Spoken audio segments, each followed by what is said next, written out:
मण्डली परिवार यहाँहरू सबैलाई ख्रीष्ट येशूको शक्तिशाली र मधुर सुवासनामय नाउँमा जय मसीह छ। आज पनि तपाईहरूको बीचमा परमेश्वरको वचनबाट परामर्श दिनका निम्ति यहाँहरूको भाइ दाइ तपाईहरूले जस्तो साइनो लगाएर भने तापनि म तपाईहरूलाई ख्रीष्टले प्रेम गर्ने तपाईहरूको भाइ सङ्गीतको तर्फबाट जय मसीहको अभिवादन टक्राउँदछु।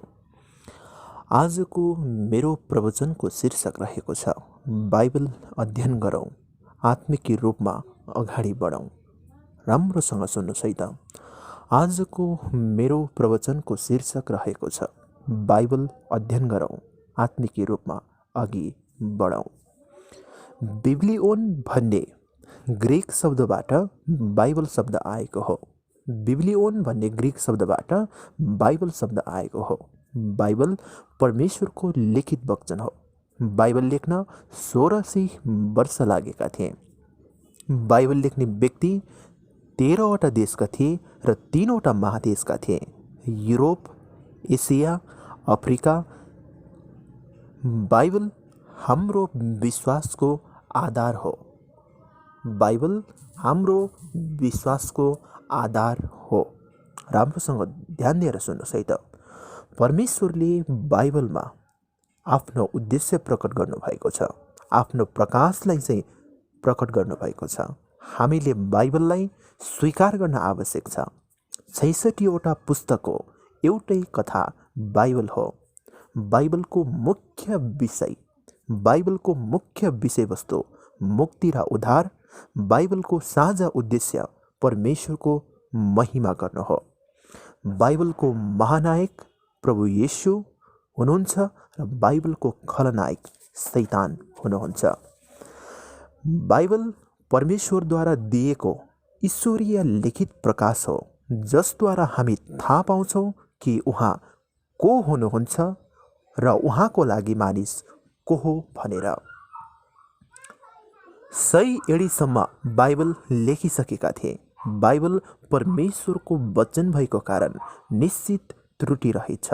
परमेश्वरले सबै कुरा बाइबलद्वारा बोल्नुहुन्छ। बाइबलको अधिकार मानिसको परम्परा, सांस्कृतिक रीति, अनुभव, मण्डलीको शिक्षा, दर्शन र विचारहरूभन्दा पनि उच्च छ। महान प्रचारक बिली ग्राहम यसो भन्नुहुन्छ, जसरी फोक्सोको लागि अक्सिजनको खाँचो पर्छ, त्यसै गरी संसारमा हाम्रो बचावटको लागि आशाको खाँचो पर्छ र बाइबल आशाले भरिपूर्ण छ। मत्तीको पुस्तक 4 अध्यायको 4 पदमा पनि हामीले प्रभु येशूले त्यहाँ जब उहाँलाई शैतानले उहाँलाई परीक्षा गर्दै गर्दाखेरि प्रभु येशूले मानिस रोटीले मात्रै बाँच्न सक्दैन, तर हरेक वचनले जो परमेश्वरको मुखबाट निस्किँदछन् भनेर भनेको हामी पाउँदछौँ। हाम्रो आत्मिक जीवनलाई बचाउनका निम्ति, हाम्रो आत्मिक जीवनलाई तन्दुरुस्त र हिष्टपुष्ट गर्नका निम्ति हामीलाई बाइबल परमेश्वरको वचनको खाँचो पर्दछ र हाम्रो भौतिक जीवनलाई पनि तन्दुरुस्त पार्नका निम्ति, शान्ति र आनन्दमा राख्नका निम्ति, मुक्ति र उद्धारका कुराहरू पाउनका निम्ति बाइबललाई विश्वास गर्नु, बाइबलमा भएको परमेश्वरलाई विश्वास गर्नु, परमेश्वरको वचन पवित्र बाइबललाई अध्ययन गर्नु, विश्वास गर्नु, त्यो अनुसारको जीवन जिउनु नितान्त हाम्रो लागि महत्त्वपूर्ण आवश्यक कुरा हुन आउँदछ। महान प्रचारक जसलाई प्रचारकको राजकुमार भनेर चिनिन्छ, चार्ल्स स्पर्जन यसो भन्नुहुन्छ, if we do not love the Bible we certainly do not love the God who give it us. मतलब यदि हामीले बाइबललाई प्रेम गरेको छैन भने हामीले परमेश्वरलाई पनि प्रेम गर्नुभएको छैन, जुन परमेश्वरले चाहिँ हामीलाई बाइबल दिनुभयो। यदि तपाईँ र मैले परमेश्वरलाई प्रेम गरेको भनी टोपल्छौँ, परमेश्वरलाई माया गरेको भनी टोपल्छौँ भने हामीले बाइबललाई प्रेम गर्नुपर्दछ। प्रेम गर्नु भनेको के हो? परमेश्वरको वचनलाई अध्ययन गर्नु, परमेश्वरको वचनलाई पालना गर्नु, परमेश्वरको वचनलाई चिन्तन र मनन गर्नुपर्ने कुराहरू। संसारको इतिहासमा सबैभन्दा बढी सतावट खेप्नु परे तापनि यसले आज व्यक्ति, परिवार, समाज र देशलाई गलत मार्गबाट फर्काई असल मार्गमा डोर्याएको छ। इतिहासमा बाइबलको उन्मूलन भएको भए आज यो सभ्यता देख्न पाइँदैनथ्यो। बाइबल परमेश्वरको लिखित पत्र हो। बाइबल परमेश्वरको श्वास हो। बाइबल 40 जनाभन्दा पनि बढी व्यक्तिहरूले पवित्र आत्माको प्रेरणाद्वारा लेखेको परमेश्वरको प्रेम पत्र, परमेश्वरको श्वास हो। यसलाई हिब्रूमा रेमा पनि भनिन्छ। त्यसैले परमेश्वरको वचन अध्ययन गर्ने कुराहरू, परमेश्वरको वचन पढ्ने कुराहरू तपाईँ र मेरो निम्ति नितान्त आवश्यकता छ। बाइबल स्वर्ग र पृथ्वी बितेर जानेछन्, तर परमेश्वरको वचन बितेर जाने छैन। जब हामी परमेश्वरको वचनलाई अध्ययन गर्छौँ, जब हामी परमेश्वरको वचनमा हामी आज्ञाकारी हुन्छौँ र परमेश्वरका उद्देश्यहरू पुरा गर्न हामीलाई सक्षम गर्नुहुन्छ, जब हामी बाइबल पढ्छौँ, जब हामी बाइबल अनुसारको जीवन जिउँछौँ भनेदेखिलाई परमेश्वरले उहाँको उद्देश्यहरू हाम्रो जीवनद्वारा चाहिँ उहाँले गर्नुहुन्छ। त्यसैले हाम्रो जीवनमा, एउटा विश्वासीको जीवनमा चाहिँ बाइबल अध्ययन गर्ने कुराहरू, बाइबलको वचन अनुसार जिउने कुराहरू चाहिँ अति नै नितान्त हुन आवश्यकता छ।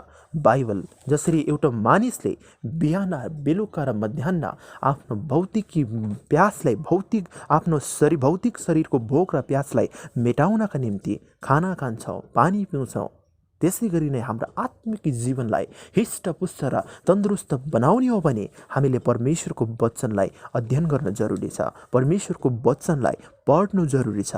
परमेश्वरको वचन अनुसारको जीवन हामीले जिउनु जरुरी छ। जब हामी परमेश्वरको वचनलाई पहिलो प्राथमिकता दिन्छौँ, जब हामी परमेश्वरको वचनलाई अध्ययन गर्छौँ, परमेश्वरको वचन अनुसारको कुराहरूमा हामी लाग्छौँ, परमेश्वरको राज्य, परमेश्वरकै धार्मिकताको कुरामा खोजी गर्ने कुराहरूमा हामी तल्लीन हुन्छौँ भनेदेखिलाई सबै कुराहरू उहाँले हामीलाई थपिदिनु हुनेछ। हाम्रो जीवनमा समस्याहरू आइपरे तापनि, हाम्रो जीवनमा ख्रिस्टको खातिर हामीलाई सताए तापनि, हाम्रो ख्रिस्टको खातिर हामीलाई विविध प्रकारको पर्सिक्युट जुन सतावटको कुराहरू आइपरे तापनि, यदि हाम्रो सम्बन्ध परमेश्वरको वचनसँग, परमेश्वरसँग हाम्रो सम्बन्ध ठिक छ भनेदेखिलाई हामीले त्यो समस्यामाथि विजय प्राप्त गर्न हामीलाई परमेश्वरले सक्षम तुल्याउनुहुन्छ। त्यो समस्याको भेलमाथि सक्षम तुल्याउन परमेश्वरको वचनले हामीलाई सक्षम तुल्याउँदछ। भजन सङ्ग्रहको पुस्तकको एउटा खण्डमा यसो भनेर लेखेको हामी पाउँछौँ, परमेश्वरले उहाँको नाउँभन्दा पनि माथि उहाँको वचनलाई राख्नु भएको छ। यूहन्ना 1 अध्यायको 1 पदमा हामीले हेर्यौँ भने त्यहाँ पाउँछौँ, आदिमा वचन हुनुहुन्थ्यो र वचन स्वयं नै परमेश्वर हुनुहुन्थ्यो। सृष्टिको जगतको सुरुवातमा जब परमेश्वरले आकाश र पृथ्वी सृजना गर्नुभयो, मानिसलाई नर र नारी गरी सृष्टि गर्नुभयो, उहाँले वचनद्वारा नै सृष्टि गर्नुभयो। जब मरेको लाजरस 3 दिन चिहानमा गाडेको 3 दिन भइसकेको थियो, त्यही लाजरसलाई प्रभु येशूले वचन बोलेर निको पार्नुभयो र प्रभु येशूले उहाँको सेवकाईमा भूत आत्माहरूलाई, प्रेत आत्माहरूलाई, दुष्ट आत्माहरूलाई उहाँले वचन बोलेर निको पार्नुभयो। वास्तवमा प्रभु येशू स्वयं नै वचन हुनुहुन्छ, वचन स्वयं नै प्रभु येशू हुनुहुन्छ। जब हामी वचनलाई प्रेम गर्छौँ, वचनलाई हामी माया गर्छौँ, वचनलाई अध्ययन गर्छौँ, दिनदिनको कुराहरूमा वचनलाई आफ्नो जीवनमा लागू गर्छौँ भनेदेखिलाई परमेश्वरलाई हामीले वास्तवमा प्रेम गरेको हुन्छौँ। त्यसपछि चाहिँ जब हामी परमेश्वरको वचनसँगको सम्बन्धमा घनिष्ठता छ, परमेश्वरको वचनअनुसार जिउने कुराहरूमा हामी चाहिँ लालायत छ, हाम्रो झुकाव छ भनेदेखिलाई त्यसपछि परमेश्वरले हाम्रो जीवनलाई खोलाको किनारामा रोपेको बोट जस्तै, जैतुनको मुना जस्तै उहाँले चाहिँ हाम्रो जीवनलाई बनाउनुहुन्छ। हाम्रो जीवन फक्रेको छ भनेदेखिलाई पनि हाम्रो जीवनलाई उहाँले फुलाउनुहुन्छ। के तपाईको जीवन परमेश्वरसँगको सम्बन्धमा बाइबलसँग तपाईको कतिको घनिष्ठ सम्बन्ध छ? तपाईँ आफैले गर्नुहोस् यो प्रश्न। तपाईको जीवन परमेश्वरसँगको वचनमा आधारित भएको होस्। तपाईको जीवन परमेश्वरको वचन अनुसारको भएको होस्। तपाईले बोल्दै गरेको कुराहरू पनि, तपाईले सोच्दै गरेको कुराहरू पनि, तपाईको हरेक रहन सहन पनि के परमेश्वरको वचन बाइबल अनुसारको छ? यो प्रश्न आज प्रत्येक मण्डलीले आफैलाई जाँचेर हेर्नुपर्ने कुरा। हग्गईको पुस्तक 1 अध्यायको 5 पदमा यसरी लेखेको हामी पाउँछौँ, आफैले जाँची हेर कि म परमेश्वरमा ठिक छु, कि मेरो चालचलन ठिक छ, कि म र मेरो परमेश्वरको सम्बन्ध घनिष्ठतामा छ? यो जाँचको सामना आफैले आफूलाई गर्नुहोस्। यदि तपाईँको सम्बन्ध परमेश्वरसँग ठिक छैन भने, घनिष्ठतामा छैन भने, आजै परमेश्वरको वचनलाई अध्ययन गरेर प्रभुसँग प्रार्थना गर्ने कुराहरूमा, बाइबल अध्ययन गर्ने कुराहरूमा चाहिँ तपाईँ बनिनुहोस्, तपाईँ हुर्किनुहोस्। कारण परमेश्वर बाइबलद्वारा बोल्नुहुन्छ। यो उत्पत्तिदेखि प्रकाशसम्मको सम्पूर्ण पुस्तक परमेश्वरको प्रेरणाद्वारा लेखेको 40 जनाभन्दा पनि बढी व्यक्तिहरू लेखेको पुस्तक हो। यो परमेश्वरको श्वास हो। बाइबलद्वारा परमेश्वर हामीसँग बोल्नुहुन्छ। बाइबलद्वारा परमेश्वर हामीसँग बोल्नुहुन्छ।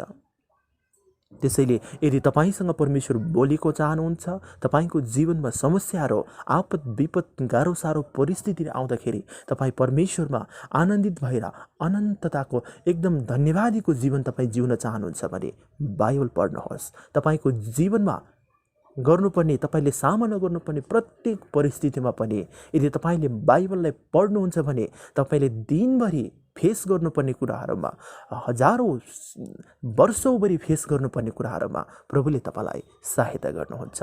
बाइबल अध्ययन गरौँ, आत्मिक रूपमा अघि बढौँ। परमेश्वर तपाईँको साथमा हुनुहुन्छ। आमेन।